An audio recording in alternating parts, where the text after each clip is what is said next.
The truth is, William McNeil Jr. was non-compliant with JSO officers within 21 seconds after he was stopped for multiple civil infractions. His non-compliance quickly rose to the level of criminal resistance to a police officer. McNeil was arrested and pled guilty to resisting a police officer without violence. Force absolutely looks ugly. And because all force is ugly, whether or not the officer involved acted within outside JSO policy. I saw a lot of violence. I think the public saw a lot of violence against somebody that was not violent. Well, first of all, Eric, don't try to talk the public into what they saw. They just saw the same videos you saw. Discrepancies people were seeing between the police report and what we saw in the video. Even what we saw in that video was the allegation that McNeil had reached down for the knife. That was in the police report. But Where'd you see? What police report did you see that in? In the arrest report for McNeil, that was stated that the officer saw him, reach for the knife that was on the floorboard. The video that was posted to social media, and even in there, I couldn't see any clear indication. I mean, do you see that when you're watching this? No, actually, I don't see where his hands are. Exit the vehicle now! Exit the vehicle! Show me your hands. Here. I can't assume, Jake. I'm not trying this case in front of the public. I'm trying to give the public the information in context of what happened. When force is used, a response to resistance report is written. It goes to the supervisors. The supervisors then, at that point, review body cam footage.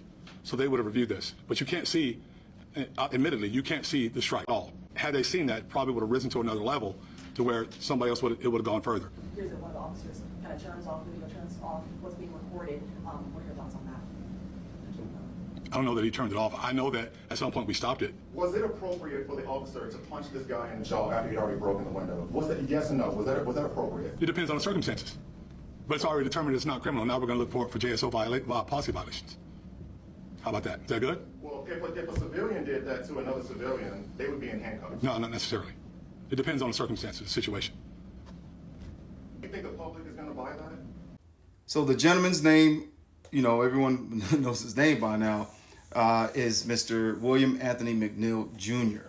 Okay, as y'all can see, he was pulled over because he didn't have his headlights on in the rain, and then they charged him with resisting arrest, and then it just went from there. There are several things wrong with this video. Now, I'm pro-police, I'm pro-military. I believe that our law enforcement individuals and our military people have the hardest job in the world. That is and firefighters too. These are the jobs that when you go home, when you go to work, there's a possibility of you not coming home. So I support law enforcement folks. I support our military folks. I support our firefighters. All those people that their job is to keep us safe and free. I support them.